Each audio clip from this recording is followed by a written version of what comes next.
En Belgrano e Italia de nuestra ciudad está la cooperativa Granjeros Unidos de Chacabuco y estuvimos allí para dialogar con el ingeniero agrónomo Néstor Esteves.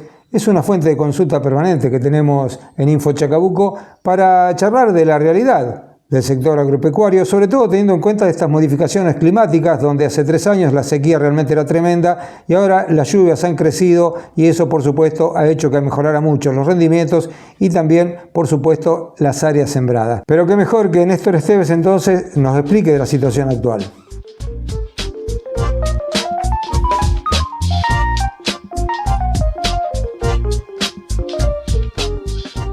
El 2025 lo terminamos realmente con un año de lluvia increíble, realmente.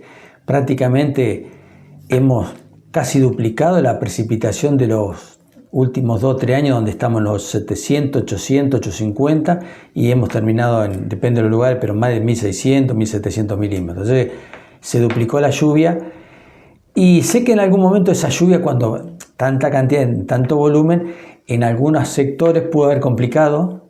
De hecho, la siembra de la gureza, tanto soja, maíz como soja, se fue demorando un poco, pero se llevó a cabo. Con respecto a lo que fue trigo, realmente tuvimos una campaña rara en este sentido.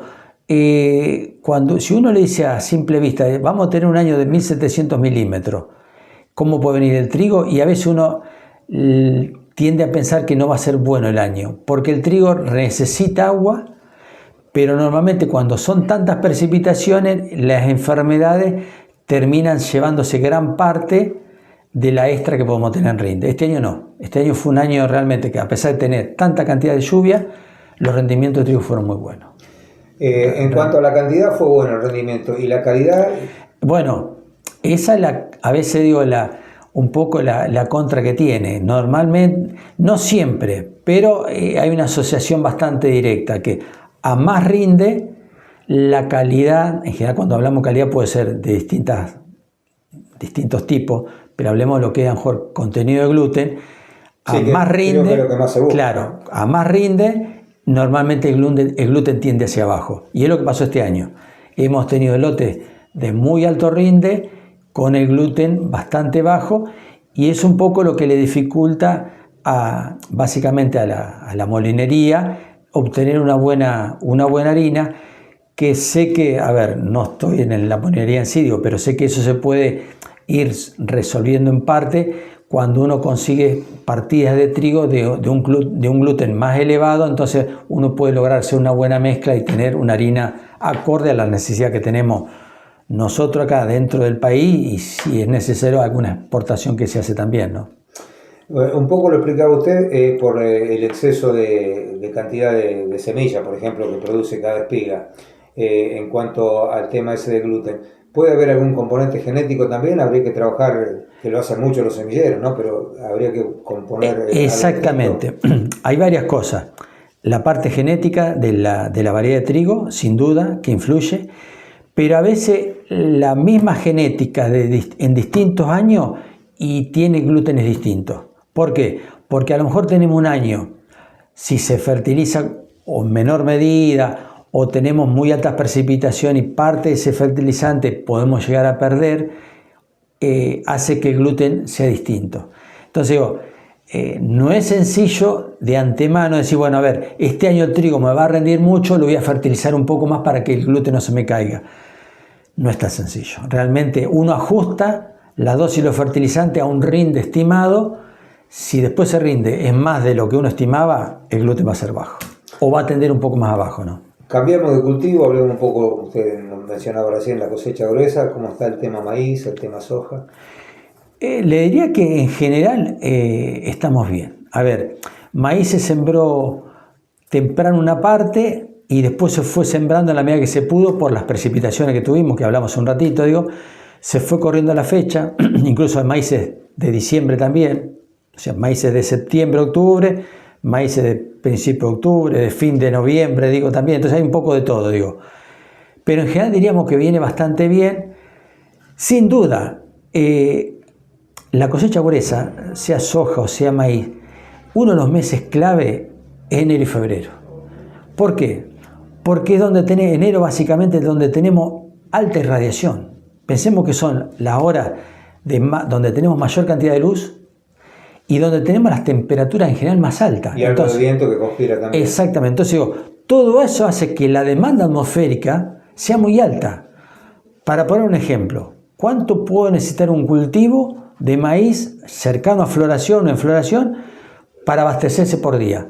Puede llegar a consumir en un día de temperatura alta 7-8 milímetros de agua.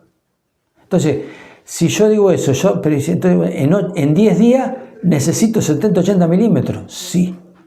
Y si no los tiene, ¿qué pasa? Y si no los tiene, va a gastar menos, pero va a rendir menos. Esa es la realidad. No es que la planta va a morir porque no tenga el agua suficiente. No. En lugar de gastar 7-8, va a gastar 5-6. Y si no llega a 5-6, gastará 4-5. Pero va a rendir menos después. En algo lo va a pagar el cultivo. Traspolándolo a lo que serán los animales, no va a cargar kilos. Exactamente, exactamente. Si el animal no tiene pasto, no es que va a morir. Pero en lugar de ganar a lo mejor 1 kilo por día, ganará 700 gramos. Si no tiene para 700, ganará 500. Esto es lo mismo.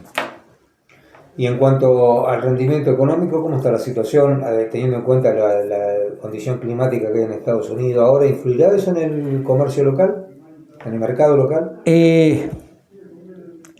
Siempre influye. O sea, depende de los cultivos, pero tenemos que pensar esto. Nos guste o no nos guste, en el mercado de grano, cuando digo mercado de grano, digo de los granos más importantes.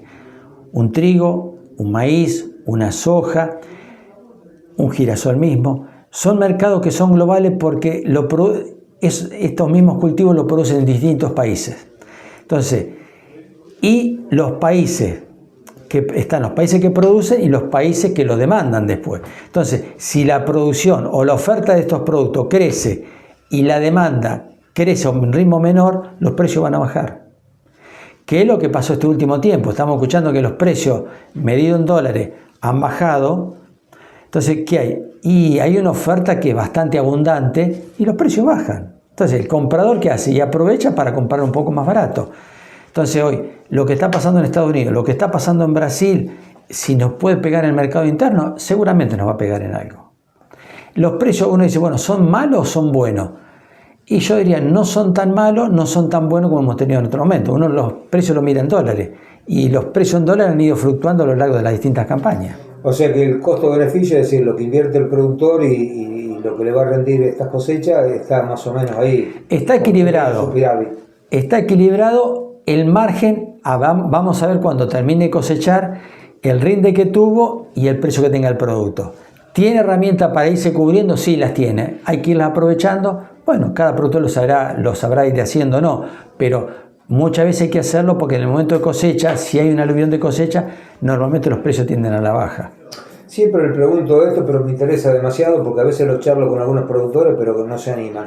¿Qué pasa con las semillas que son no tradicionales en la zona? ¿Se inclina la gente por hacerlo o todavía se mantiene cautelosa?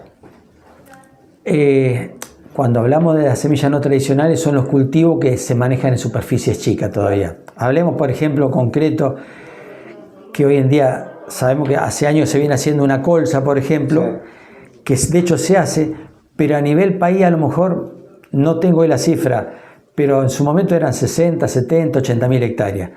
Para un país como Argentina es una superficie muy baja. Ahora dice, bueno, puede llegar a crecer y hay cultivos que están creciendo. Colza, camelina, que empezamos a hablar en los últimos tiempos. ¿Y por qué viene creciendo?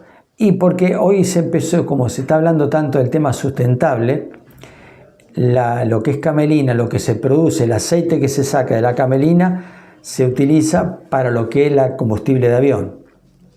Entonces, es una forma de hacer que ese combustible sea mucho más sustentable y no dependamos tanto de lo que es el petróleo tradicional, claro. Exactamente.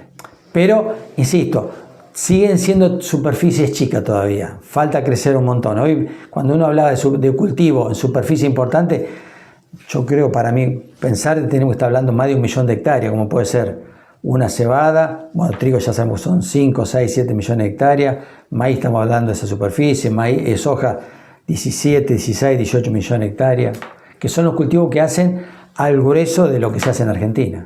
¿Bajó, hablando de cantidad, el porcentaje de hectáreas sembradas de soja con respecto al crecimiento que tuvo el maíz y el girasol?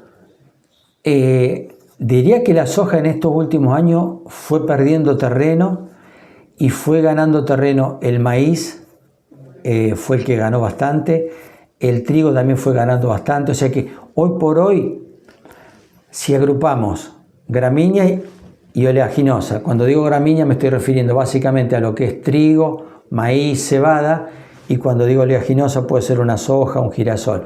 Bueno, eso está mucho más equilibrado hoy. ¿Y qué tiene de bueno que haya un equilibrio en eso? Que el suelo, en cierta medida, está un poco más satisfecho porque uno logra un equilibrio en los cultivos. Es más demandante el tema de la oleaginosa. Exacto, es más demandante incluso en algunos nutrientes que las gramíneas, y las gramíneas normalmente aportan mucho más rastrojo que no aporta tanto la oleaginosa.